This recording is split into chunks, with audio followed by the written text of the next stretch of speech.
Lawatlah bangsa kami Indonesia ya Tuhan. Lawatlah gereja kami. Lawatlah keluarga kami. Lawatlah kehidupan kami. Penuh dengan kemuliaan dan pengurapan Tuhan.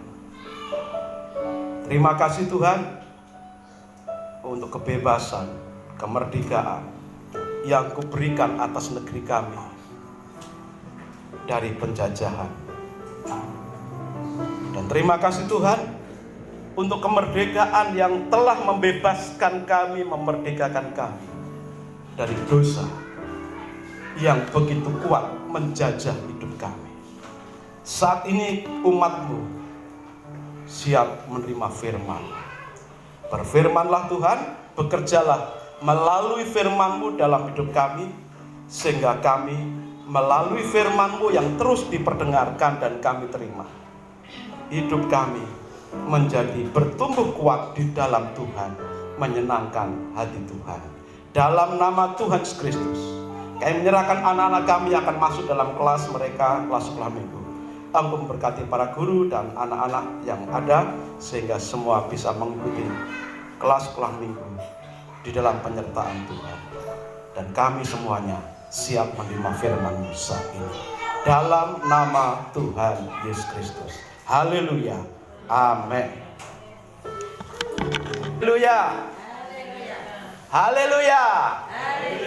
Puji Tuhan. Merdeka.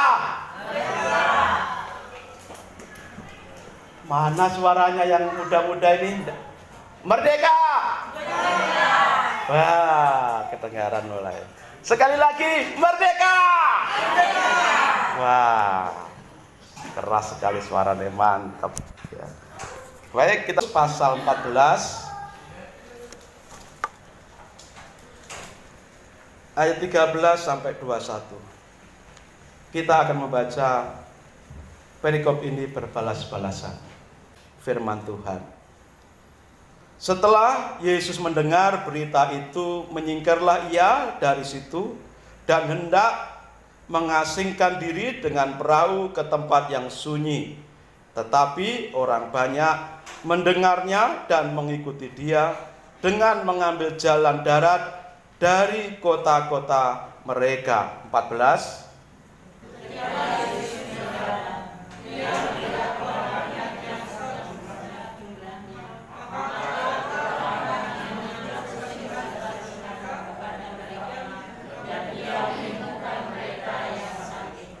Menjelang malam, murid-muridnya datang kepadanya dan berkata, tempat ini sunyi dan hari sudah mulai malam.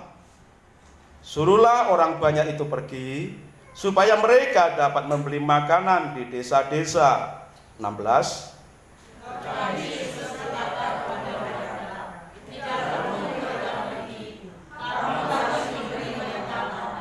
Jawab mereka, yang ada pada kami di sini hanya 5 roti dan 2 ikan. 18. Lalu disuruhnya orang banyak itu duduk di tempat, dan setelah diambilnya 5 roti dan 2 ikan itu, Yesus menengadah ke langit dan mengucap berkat, lalu memecah-mecahkan roti itu dan memberikannya kepada murid-muridnya. Lalu murid-muridnya membagi-bagikannya kepada orang banyak. 20.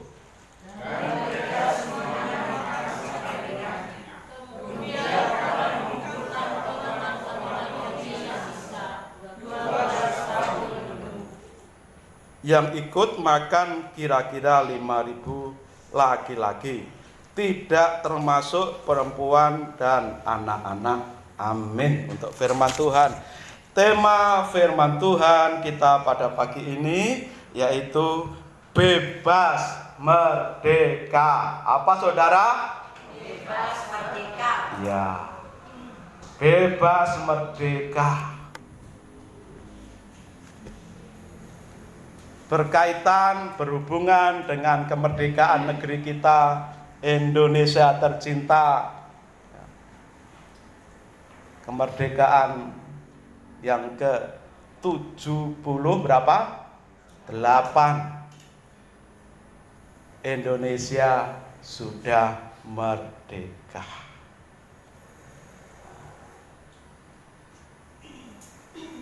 Apakah Indonesia sudah sungguh-sungguh merdeka?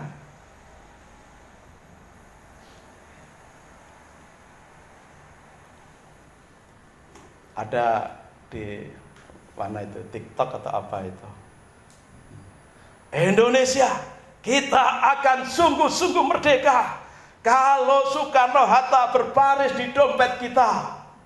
Pernah baca atau lihat itu?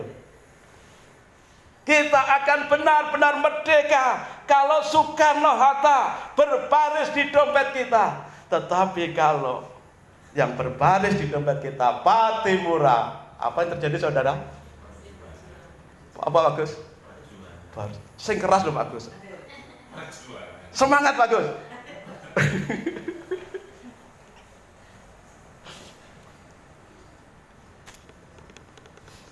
Memang secara hukum internasional Indonesia merdeka 78 tahun yang lalu. Tetapi banyak di antara anak negeri, entah itu suku, ras, agama, yang belum betul-betul mengalami makna kemerdekaan.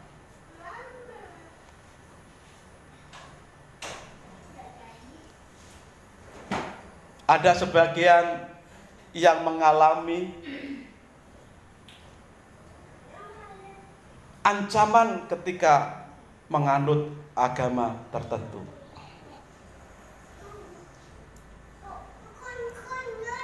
Ada yang mengalami persekusi di kantornya, di tempat kerjanya ketika berbeda kepercayaan atau berbeda pakaian yang dipakainya.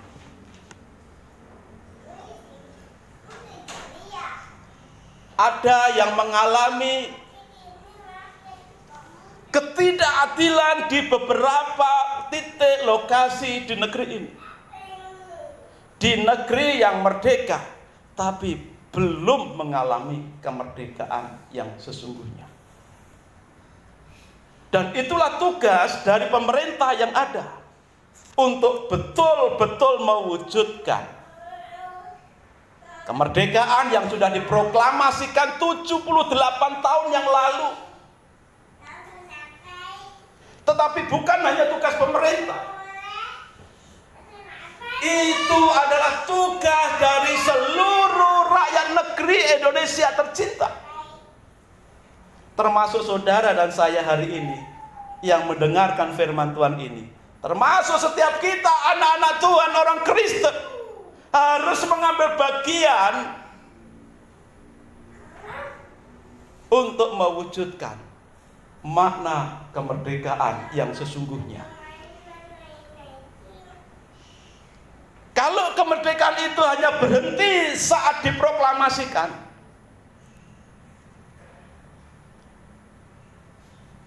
tetapi dalam kenyataan hidup sehari-hari kita tidak mengalami kemerdekaan karena berbagai alasan,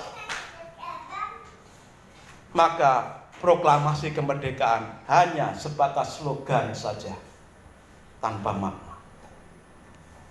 Tapi saya percaya sepenuhnya, dan kita semua percaya, bahwa ketika Soekarno-Hatta memproklamasikan kemerdekaan 78 tahun yang lalu, dan selanjutnya tertulis dalam Undang-Undang Dasar 45, buka, maka segenap rakyat Indonesia harus mengalami suatu masyarakat yang adil, makmur, sejahtera, yang berdasarkan Pancasila. Dan itu tujuannya. Dan itu masih perlu perjuangan. Yang berjuang adalah pemerintah, melibatkan seluruh rakyat, termasuk saudara dan saya. Hari ini kita bicara masalah bebas merdeka.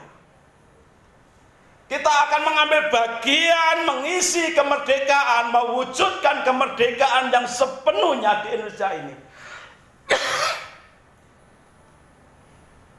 melalui kehidupan kita sebagai orang Kristen yang betul-betul mengalami hadirnya Tuhan dalam hidup kita. Dari pembacaan perikop yang kita baca tadi, Injil Matius 14 ayat 13 sampai 21. Kita akan belajar bersama-sama makna bebas merdeka. Mungkin di sana ada halangan-halangan untuk kita mengalami kebebasan rohani.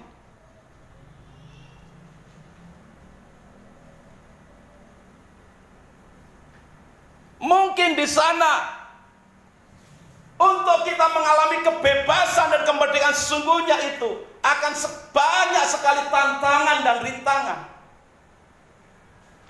Karena kalau kita sebagai umat Tuhan belum mengalami kebebasan kemerdekaan yang sepenuhnya di dalam Tuhan, maka tidak mungkin kita bisa mengambil bagian untuk mengisi kemerdekaan Indonesia menjadi betul-betul merdeka.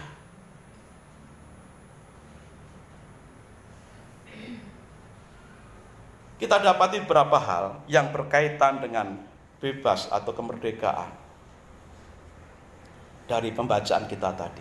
Dalam ayat 13, di sana disebutkan demikian. Setelah Yesus mendengar berita itu, berita apa? Bahwa Yohanes Pembaptis sudah ditangkap oleh Herodes. Maka menyingkirlah Yesus dari situ dan hendak mengasingkan diri dengan perahu ke tempat yang sunyi. Mengasingkan diri dengan perahu, menyeberangi Danau Galilea.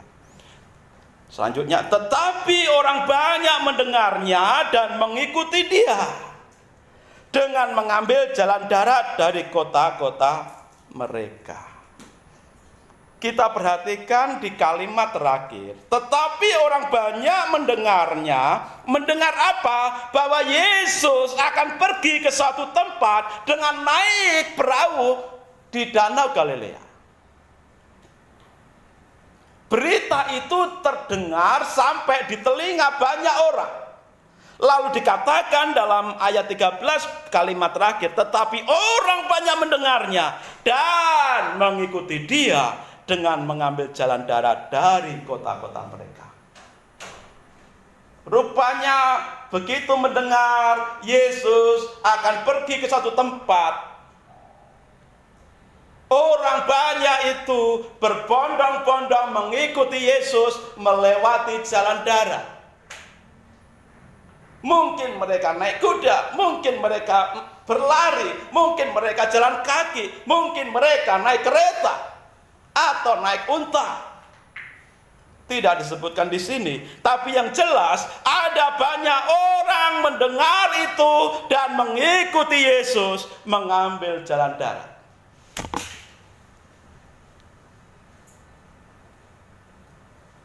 Orang banyak mengikuti Yesus dengan perjuangan yang luar biasa. Yesus naik perahu bersama dengan para murid di Danau Galilea. Orang banyak melalui jalan darat.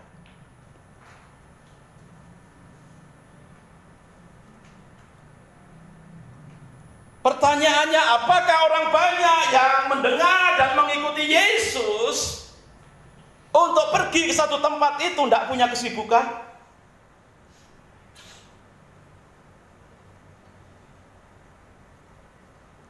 Jumlahnya tadi dalam ayat terakhir yang kita baca tadi, di ayat yang ke-21.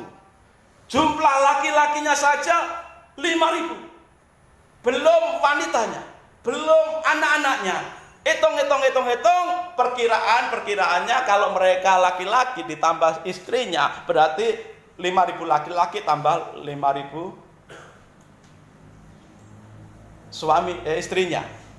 Jadi 10.000. Anak-anaknya kita tidak bisa hitung, karena ada yang mungkin belum punya anak, mungkin ada yang anaknya 2 di bawah semua.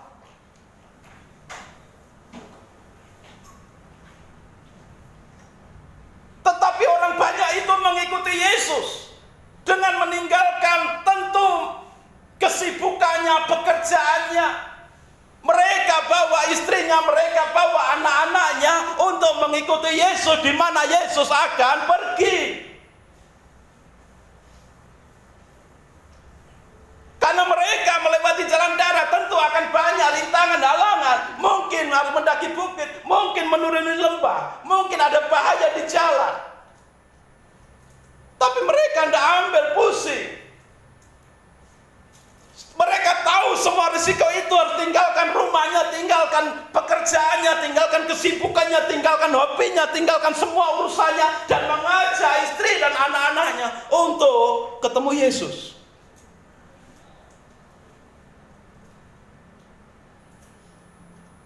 Begitu orang banyak itu mengalami kemerdekaan. Tidak diikat oleh kesibukan, urusan, pekerjaan, kesibukan apapun. Mereka tinggalkan untuk mengikut Yesus.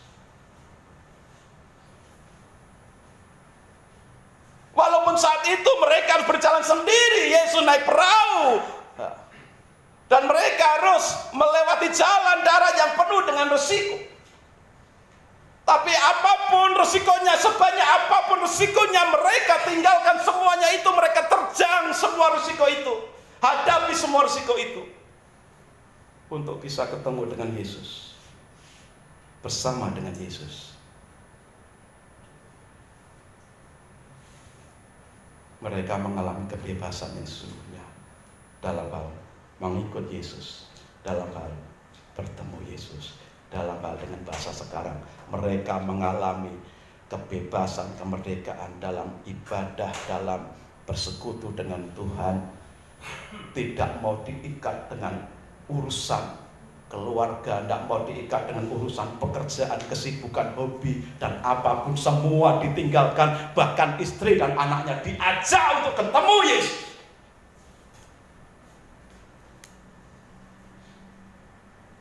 Dan kemerdekaan semacam inilah yang bisa kita teladani. Kebebasan, kemerdekaan untuk bertemu dengan Yesus, bersekutu dengan Yesus, semacam inilah yang patut kita teladani, mengikut Yesus, walaupun harus meninggalkan semua kesibukan, semua urusan, semua hobi, semua pekerjaan, dan mengutamakan Yesus. Apa yang kita tinggalkan pasti ada risikonya. Kalau itu pekerjaan, pasti ada risikonya ketika kita tinggalkan. Ketika hobi kita tinggalkan untuk ketemu Yesus, pasti ada risikonya. Dan di sepanjang jalan untuk ketemu Yesus, juga ada selalu risikonya. Tetapi mereka hadapi semuanya. Apapun risikonya, siap menerima, asal bisa bertemu dengan Yesus. Asal bisa bersekutu dengan Yesus. Bagaimana dengan kita hari ini, jemaat Tuhan di Bethlehem? Hal pertama ini sangat penting bagi kita, mengalami kemerdekaan, kebebasan untuk mengikut Yesus, untuk bersekutu dengan Yesus. Adakah hari-hari ini ketika kita mau mengikut Yesus, bersekutu dengan Yesus, ketika kita mau melayani Yesus, ada belenggu yang mengikat kita, sehingga kita tidak punya keberanian melepaskan diri dari belenggu itu, dan kita tunduk pada belenggu itu, sehingga biarkan Yesus di sana bersekutu dengan orang lain, biarkan Yesus di sana dilayani oleh orang lain. Sementara aku biar dengan kesibukanku, dengan pekerjaanku, dengan hobiku. Tetapi orang banyak ini memberikan teladan yang luar biasa. Merdeka untuk mengikut Yesus. Tidak ada yang bisa menghalangi, mengikat, menggandoli untuk bertemu dengan Yesus. Walaupun diancam, maju terus mengikut Yesus, bertemu dengan Yesus, bersekutu dengan Yesus.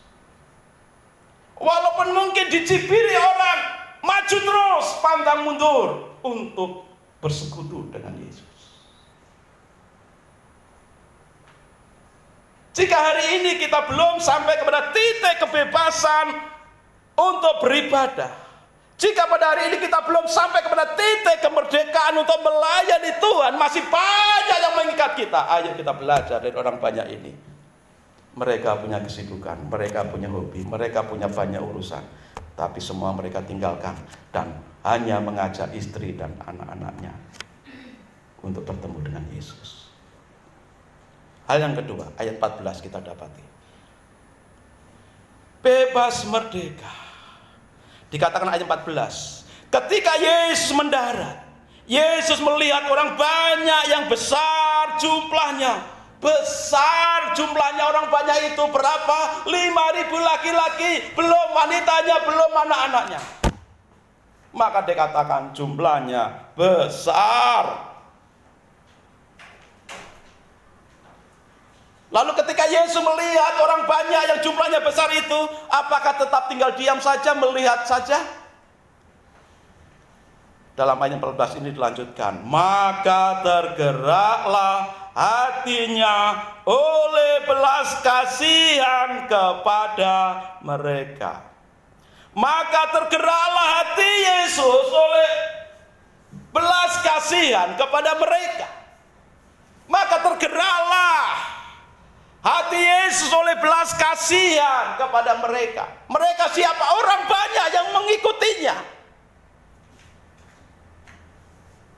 Hati Yesus tergerak oleh belas kasihan, melihat orang banyak yang berani ambil risiko meninggalkan semua urusan dan kesibukannya untuk mengikut Yesus, untuk melayani Yesus, untuk menyenangkan hati Yesus.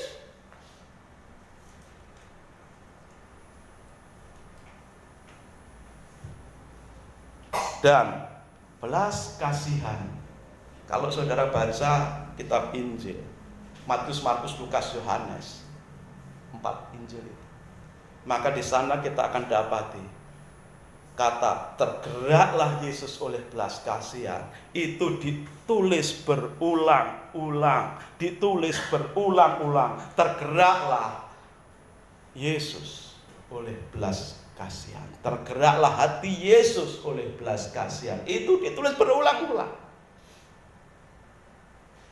Karena apa? Tujuan Yesus datang ke dunia ini, tujuan Yesus datang ke bumi ini, meninggalkan kemuliaannya di surga, mengambil rupa seorang hamba, lahir di kandang, lalu melayani kurang lebih 3 tahun, dan ketemulah dengan orang banyak ini. Tujuan utamanya apa Yesus datang ke bumi ini? Mencari dan menyelamatkan yang hilang.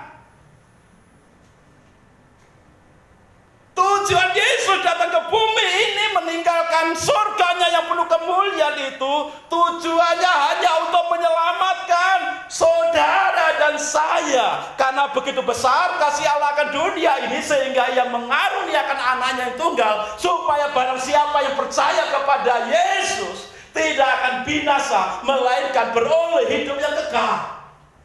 Jelas, itu tujuannya datang. Maka ketika melihat orang banyak yang berbondong-bondong, ribuan jumlahnya, tergerak oleh belas kasihan. Betapa orang banyak ini mau ambil berbagai risiko untuk bertemu dengan aku. Hatinya Yesus penuh belas kasihan, tergerak hati Yesus oleh belas kasihan.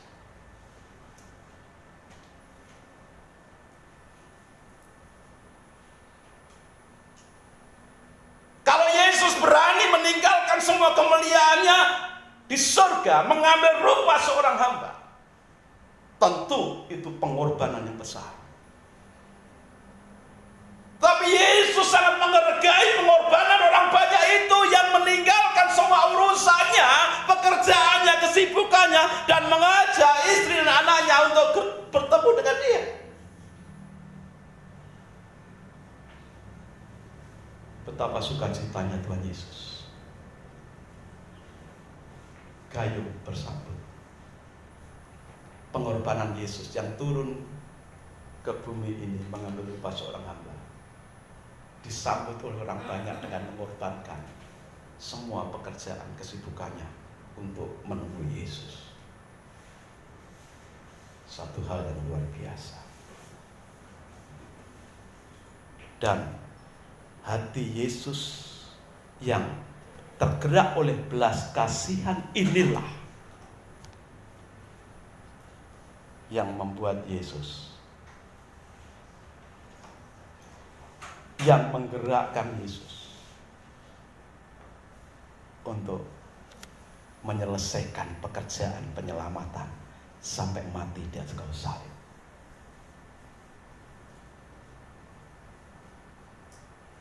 Yesus bersedia berkorban mati di atas kayu salib supaya saudara dan saya dan kita semua yang percaya Yesus menerima anugerah keselamatan. Dengan cara bagaimana? Dalam Roma 6 ayat 18, Roma 6 ayat 18. Roma 6 ayat 18. Kamu telah dimerdekakan dari dosa dan menjadi hamba kebenaran. Kamu telah dimerdekakan dari dosa dan menjadi hamba kebenaran. Ketika orang banyak datang kepada Yesus, mereka sudah mengalami apa makna kemerdekaan sehingga mereka berani ambil risiko apapun. Mereka menyambut pengorbanan Yesus yang meninggalkan kemuliaannya di surga, turun dalam rupa seorang hamba. Dan orang banyak yang mengikuti Yesus itu betul-betul mengalami satu kemerdekaan untuk mengikut Yesus, untuk bertemu dengan Yesus. Dan itu tergenapi firman ini, kamu telah dimerdekakan dari dosa. Kenapa kita susah bertemu dengan Yesus? Kenapa kita semacam ada ikatan untuk bersekutu dengan Yesus? Kenapa kita ada seperti belenggu bagi kita untuk melayani Yesus? Karena masih ada dosa di dalam diri kita. Dosa itulah yang masih gandoli kita, mengikat kita untuk kita maju, bersekutu, bahkan melayani Tuhan. Dosa yang masuk di dalam kedagingan kita, itulah yang mengikat kita sehingga kita belum mengalami kemerdekaan untuk bersekutu dengan Yesus, untuk melayani Yesus. Maka dikatakan kamu telah dimerdekakan. Orang-orang yang sudah dimerdekakan oleh Yesus dari dosa akan berani ambil risiko apapun untuk bertemu dan melayani Yesus, seperti orang banyak dalam pembacaan kita tadi. Selanjutnya dalam Galatia 5 ayat 13.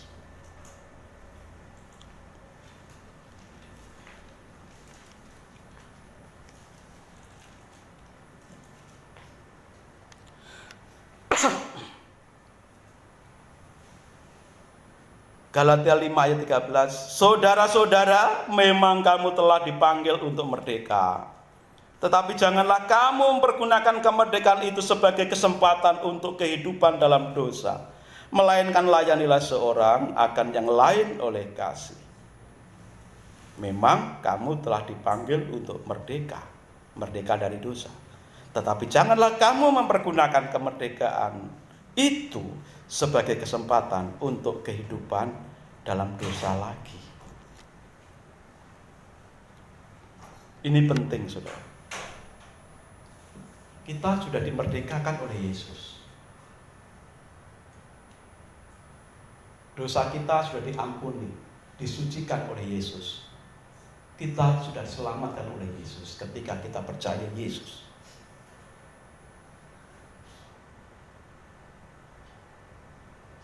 Tapi yang terjadi,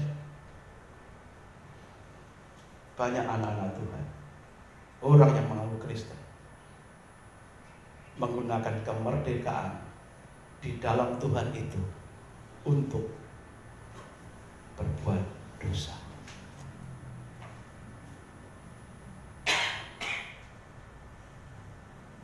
Kita menganggap remeh kasih karunia Tuhan, kemurahan Tuhan.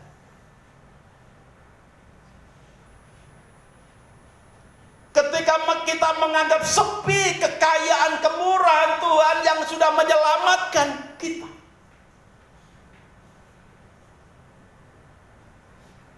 Seberapa banyak orang yang mengaku Kristen menganggap remeh kehidupan dosa.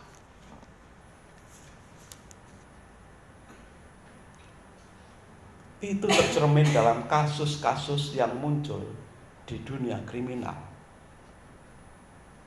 atau yang saat ini masuk dalam sel penjara.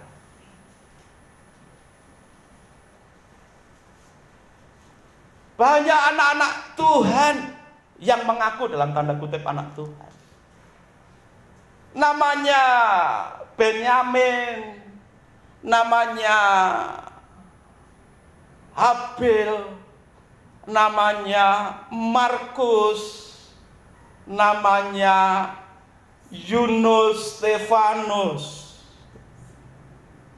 Timotius. Aku tidak berani mengucapkan yang ada namanya di sini. Ya, kalau Benyamin kan nama saya sendiri kan. Tinggal di sana di Prodeo, di Hotel Prodeo.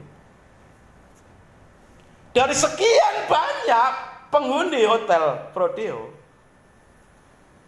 presentasinya terlalu besar untuk orang yang mengaku anak Tuhan. Kasusnya banyak. Ada yang ganja, ada yang obat-obat terlarang, ada yang penipuan, ada yang pencurian, ada yang macam-macam. Dengan berbagai alasan gampang, nanti kalau aku berbuat dosa, Tuhan mengampuni aku. Maka Tuhan ampuni.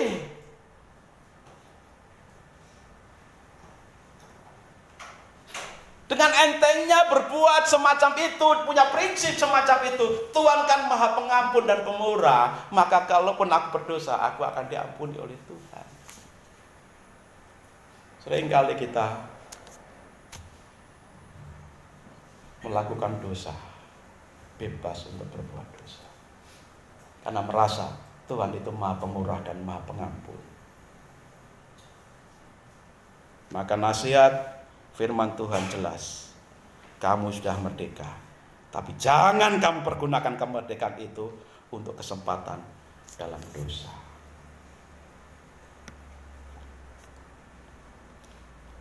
Satu Petrus 2 ayat 16. 1 Petrus 2 ayat 16.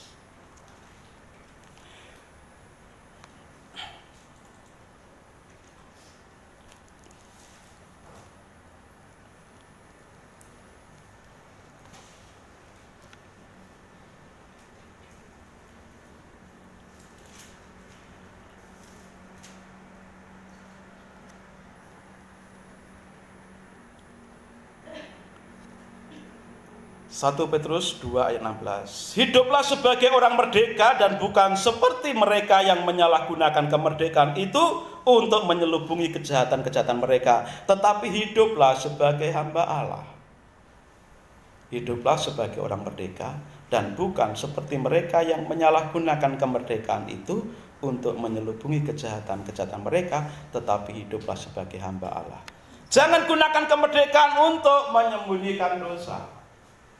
Di Indonesia ini kan banyak para pakar cuci uang kan. Tampilan di luar bagus, bersih, tidak korupsi, tidak melakukan usaha yang ilegal. Tapi rupa-rupanya banyak dia mengerjakan pekerjaan yang ilegal. Lalu hasilnya dicuci uang, dicuci sedemikian rupa sehingga ya, pakai rinso, pakai apalah pemutih ya. Mungkin dipakai untuk usaha-usaha yang kelihatannya baik dan sebagainya. Mungkin ada yang memakai untuk usaha-usaha yang bersifat sosial kemasyarakatan.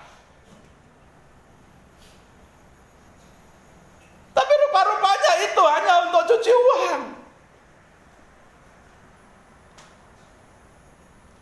Ada yang dipakai untuk beli-beli properti, berapapun harganya dibeli. Yang penting uang hasil tidak halal ini ketika dibelikan, sudah jejaknya hilang. Pikirnya begitu. Dan banyak anak-anak Tuhan yang mengaku anak Tuhan itu terjebak mempraktekkan hal-hal seperti itu. Tidak hidup dalam kemerdekaan yang sepenuhnya, tetapi menyembunyikan dosa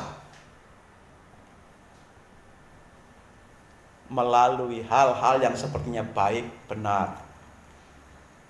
Maka firman Tuhan tegaskan, hiduplah sebagai orang merdeka, hiduplah sebagai hamba Allah. Saudara, kalau firman Tuhan katakan hiduplah sebagai hamba Allah, bukan berarti harus jadi pendeta.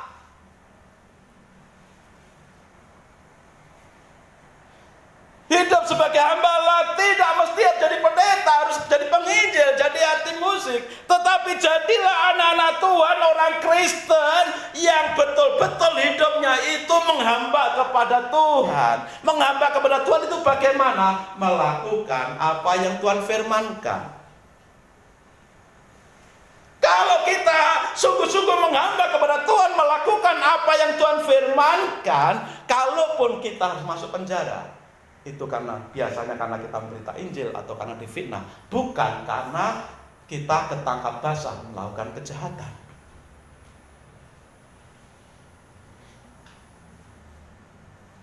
Kalau kita melakukan firman Tuhan tetapi harus ditangkap dan masuk penjara, itulah salib yang harus kita pikul.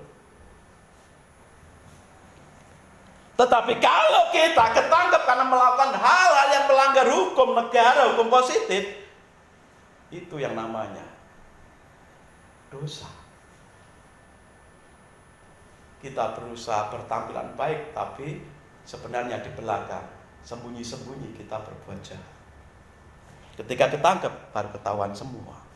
Ternyata semuanya itu hanya topeng, begitu. Iya. Dan orang semacam ini belum mengalami kemerdekaan yang sesungguhnya dan tidak mengerti apa makna kemerdekaan di dalam Tuhan itu. Dan kemerdekaan dalam Tuhan itu menjadi kunci untuk kita mengalami kemerdekaan yang sesungguhnya di negeri manapun kita berada.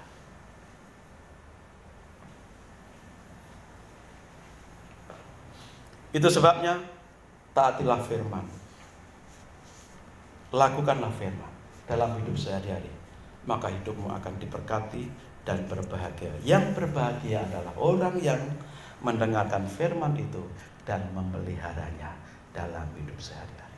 Kan firman Tuhan berbicara seperti itu.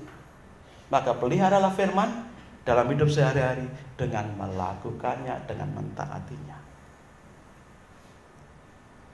Sebagai jemaat Tuhan, hiduplah, praktekkan firman Tuhan dalam hidup sehari-hari. Sebagai pelayan Tuhan, hiduplah, praktekkan firman Tuhan dalam pelayanan. Jaga kekudusan hidupmu untuk melayani Tuhan. Jangan ikuti cara-cara duniawi. Ya. Merdeka di dalam Tuhan dimulai dari dosa kita sudah diampuni oleh Tuhan. Kita diselamatkan melalui hati Yesus yang penuh belas kasihan kepada saudara dan saya. Maka hiduplah menyenangkan hati Tuhan. Seperti orang banyak tadi yang menggetarkan hati Yesus. Melihat orang banyak itu, maka tergeraklah hati Yesus. Hati Yesus tergetar, bergetar oleh belas kasihan karena melihat pengorbanan orang banyak itu untuk bertemu dengan Dia. Resiko-resiko apapun dihadapinya untuk bisa bertemu dengan Yesus, melayani Yesus. Bergetar hati Yesus. Biarkanlah hidupmu menggetarkan hati Yesus. Amin.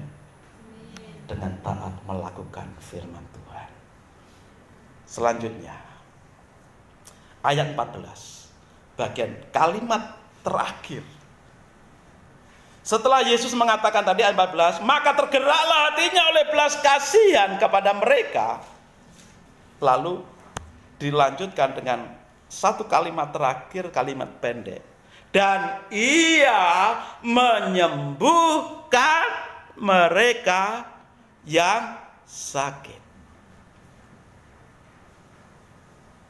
Dilanjutkan dengan Yesus menyembuhkan yang sakit. Siapa yang sakit? Siapa yang sakit yang sembuhkan Yesus? Saudara, siapakah yang sakit yang sembuhkan Yesus? Kalimatnya begini ya. Ia, Yesus, Matius 14 dan 14 ya, bagian akhir. Ia, Yesus, menyembuhkan mereka yang sakit. Pertanyaannya, siapa yang sakit disembuhkan oleh Yesus? Orang banyak, mereka. Tapi kesembuhan Yesus tidak berhenti kepada mereka yang di sana saat itu, tahun itu. Kesembuhan Yesus sampai hari ini. Maka mari kita baca. Kita baca bagian ayat ini. Kata mereka, diganti aku. Amin. Kita baca ayat ini. Kata mereka, kita ganti aku. 1, 2, 3. Yesus menyembuhkan aku yang sakit. Sekali lagi 1, 2, 3. Yesus menyembuhkan aku yang sakit. Dengan iman mari kita katakan 1, 2, 3. Yesus menyembuhkan aku yang sakit. Amin. Imanilah. Aminilah. Maka amanlah hidupmu. Imanilah kalimat ini. Aminilah kalimat ini. Maka aman, selamatlah, sembuhlah engkau dari sakitmu. Haleluya. Selanjutnya,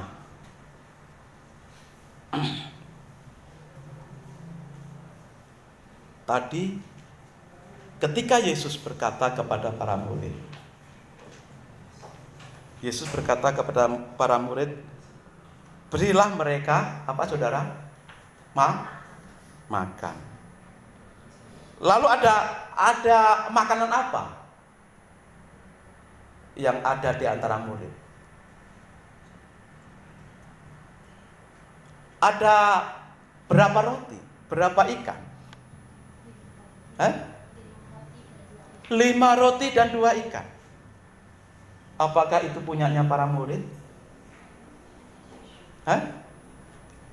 Buka Injil Yohanes. Kita akan melihat itu punyanya siapa. Yohanes 6 ayat 8 sampai 9. Injil Yohanes 6 ayat 8 sampai 9.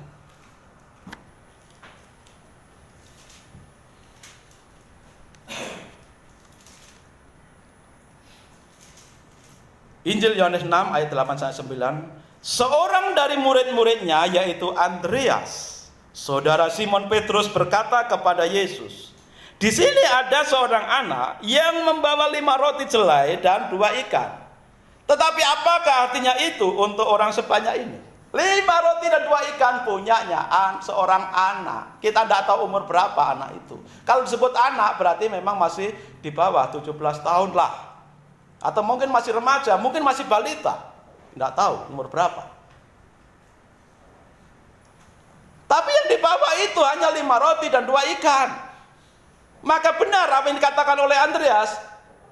Apa artinya? 5 roti dan 2 ikan untuk orang sebanyak ini. 5.000 laki-laki dan perempuan.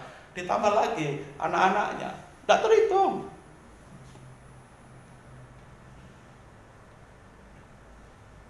Tapi di sini kita mendapati di dalam Tuhan memberikan satu kebebasan, kemerdekaan yang luar biasa. Pemeliharaan Tuhan. Sekian ribu orang itu dikenyangkan oleh Tuhan. Segala kelaparan mereka diganti dengan rasa kenyang dengan hanya dimulai dari 5 roti dan 2 ikan. roti 2 ikan diberkati Yesus, dibagi-bagikan untuk memberi 5.000 lebih orang untuk makan sampai kenyang. Bahkan sisanya dikatakan tadi ditulis 12 bakul. Untuk sampai pada titik pemeliharaan Tuhan semacam ini terhadap orang banyak yang sudah ambil resiko luar biasa itu, dimulai dari satu anak kecil yang tidak dikenal. Anak kecil ini tidak ditulis siapa namanya, anaknya siapa, dan tidak ditulis juga kemudian sekian tahun lagi anak ini bertumbuh jadi pemuda seperti apa. Tidak ditulis, tidak dikenal. Tapi anak ini tercatat melalui pengorbanan anak ini yang mau menyerahkan 5 roti dan 2 ikan menjadi bekalnya. Maka Tuhan berkati untuk memenuhi, memelihara, mengenyangkan 5.000 lebih orang. Dimulai dari pengorbanan seorang anak yang tidak dikenal. Maknanya apa, saudara? Pemeliharaan Tuhan itu seringkali muncul datang dari hal-hal arah yang tidak terduga. Bagi anak kecil ini, 5 roti dan 2 ikan itu sangat bernilai loh.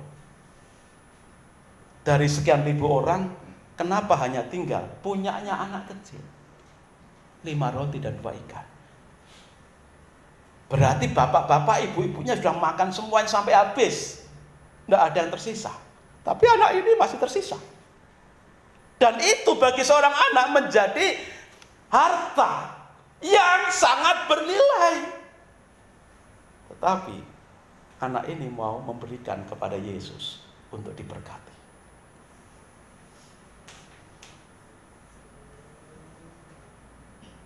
Anak kecil ini tidak ambil pusing dengan resiko nanti mau makan apa. Setelah 5 roti dan 2 ikan diserahkan semua kepada Yesus.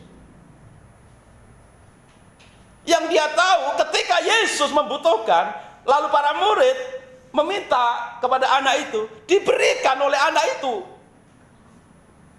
Kerelaan untuk berkorban dari anak yang tidak dikenal ini menjadi catatan yang luar biasa.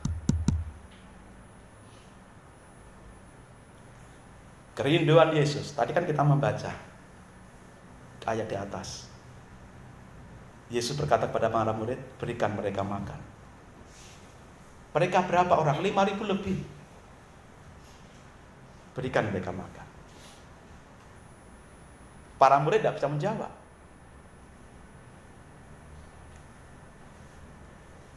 Para murid tidak bisa mewujudkan kerinduan Yesus. Berikan mereka makan. Para murid tidak bisa. Para murid tanya, apa artinya 5 roti dan 2 ikan? Suruh saja mereka pulang. Mereka akan beli di jalan sambil pulang. Itu jawaban para murid. Tetapi kerinduan Yesus untuk memberi makan 5.000 orang lebih itu dijawab oleh pengorbanan anak kecil yang sepertinya tidak berharga, tetapi banyak. Tapi bagi anak kecil ini 5 roti dan 2 ikan sangat bernilai baginya. Tapi dia rela lepaskan untuk diberikan kepada Yesus. Diberkati oleh Yesus, memenuhi kerinduan Yesus untuk memberi makan 5.000 orang lebih. Bagi kita orang dewasa tidak bernilai cuma 5 roti 2 ikan. Tapi bagi si anak sangat bernilai. Dan si anak ini rela berkorban. Dari sini kita mendapati satu hal yang luar biasa. Kerinduan Tuhan dijawab oleh seorang anak kecil yang rela berkorban. 5 roti 2 ikan menjadi 5.000 lebih.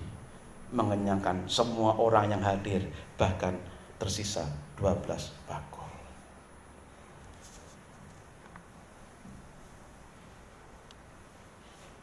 Inilah yang dikatakan oleh Yesus di dalam Matius 10 ayat 41 sampai 42. Matius 10 ayat 41 sampai 42.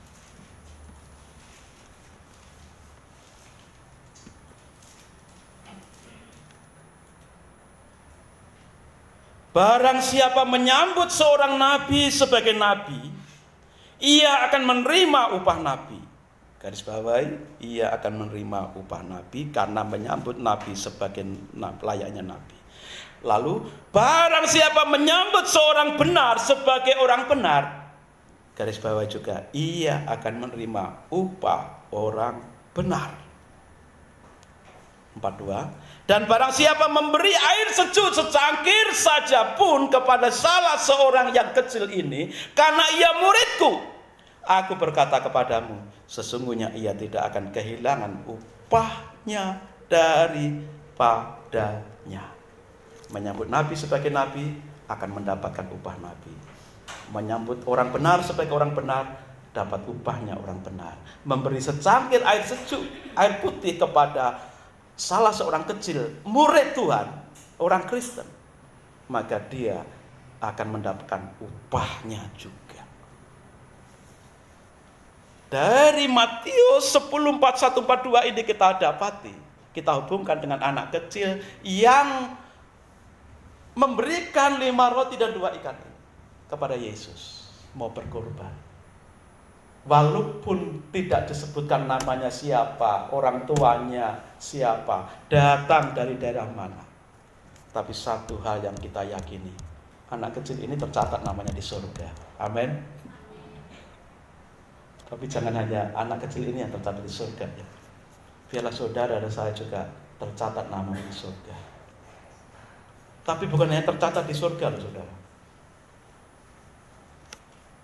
Barang siapa menyambut nabi sebagai nabi, barang siapa menyambut orang benar sebagai orang benar, barang siapa memberikan air putih, air sejuk, secangkir saja kepada murid Tuhan, anak Tuhan, kepada orang Kristen, dia akan mendapatkan upah dari murid Tuhan, diberikan kepadanya.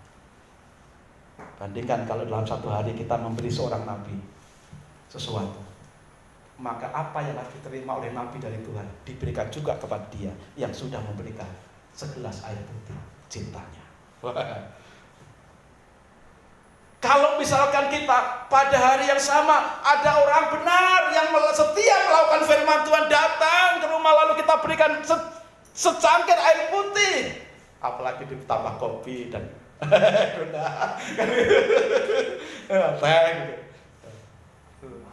tapi ini jelas air putih loh, ini minimal. Jadi upahnya dia sebagai upah orang benar yang taat pada firman Tuhan ini juga akan diberikan kepada dia, orang yang menjamunya, yang menerimanya, menyambutnya. Artinya apa? Apapun yang kita lakukan untuk anak Tuhan, untuk seorang nabi, untuk seorang hamba Tuhan, saudara juga akan mendapatkan upah mereka semuanya.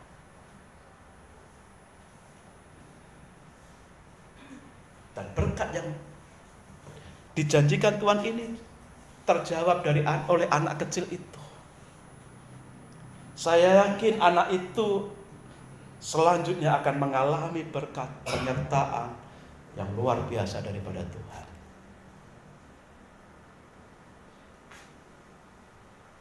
Mari kita teladani pengorbanan anak kecil ini dalam hidup sehari-hari untuk menggenapi kerinduan hati Tuhan, memberi makan 5.000 orang melalui hal yang nampaknya sederhana yang dimiliki seorang anak, tapi rela diberikan, rela dikorbankan untuk diberikan kepada Tuhan dan diberkati. Satu hal yang unik saudara, tadi kita membaca ya, kita membaca saat Yesus menerima roti, tadi di ayat berapa saudara?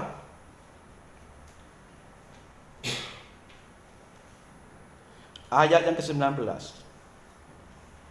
Lalu disuruhnya orang banyak itu duduk di rumput, dan setelah diambilnya 5 roti dan 2 ikan itu, apa yang dilakukan oleh Yesus? Apa yang dilakukan oleh Yesus setelah menerima 5 roti dan 2 ikan dan semua orang itu duduk?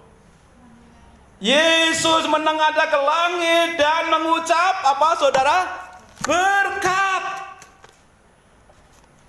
5 roti dan 2 ikan. Setelah diterima Yesus menengadah ke langit sambil mengangkat roti dan ikan, jumlahnya 5 itu, mengucapkan apa? Berkat. Pertanyaannya, ketika Yesus mengucapkan berkat,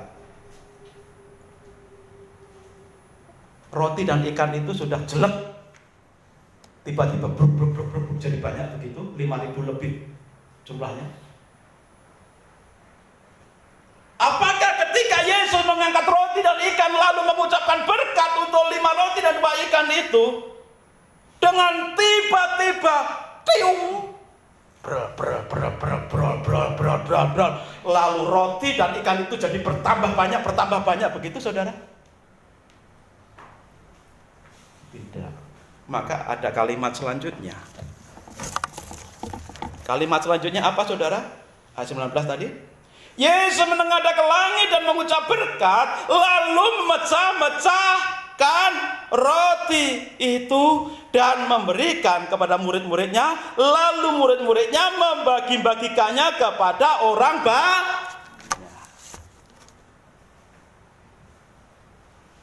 Memang roti dan ikan itu diberkati Tuhan Yesus, tapi tidak serta-merta langsung brol begitu. Kapan 5 roti dan 2 ikan berubah menjadi banyak untuk mencukupi 5.000 lebih orang itu? Kapan? Saat dipecah-pecahkannya. Saat dipecah-pecahkan dan dibagikan. Ingat itu, saat dipecah-pecah dan dibagikan. Saat dipecah-pecah dan dibagikan, barulah realitas, kenyataan apa yang diberkati Tuhan itu bisa berlipat kali ganda. Sebelum dipecah dan dibagikan, berkat tetap tinggal berkat dan tidak bisa dinikmati banyak orang. Artinya apa? Harus dipecah-pecah dan dibagi-bagikan. Saudara diberkati? Yes, amin. Saudara diberkati? Yes, amin.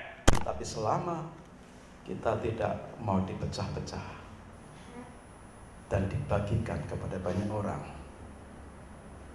maka tidak akan terjadi berlipat gandaan.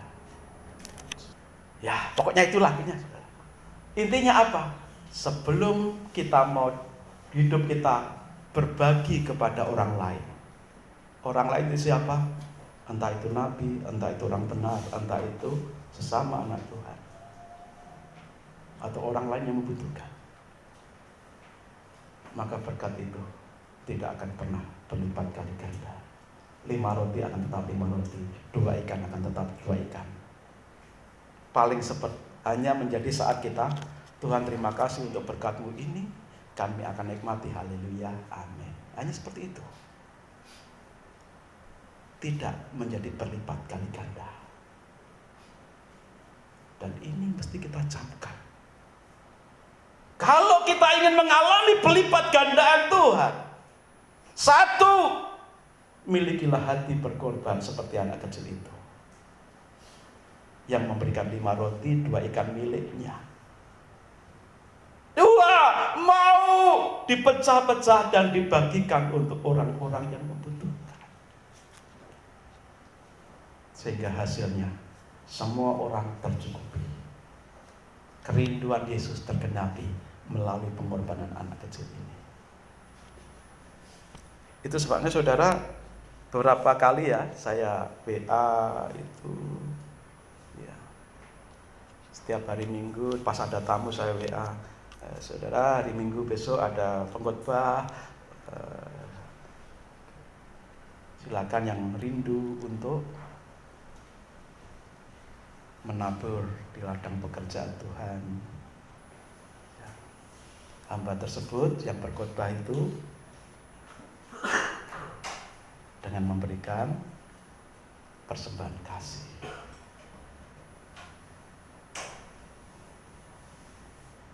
Persembahan kasih yang saudara berikan kepada hamba Tuhan tidak akan berlalu sia-sia pada saatnya. Seperti dalam peristiwa anak kecil yang rela menyerahkan apa yang dia punya. Lalu ketika Yesus mengucapkan berkat, dipecah-pecahkan, dibagikan. Maka 5 roti dan 2 ikan itu bisa memenuhi, mengenyangkan 5.000 orang lebih. Dan bahkan sisanya 12 bakul.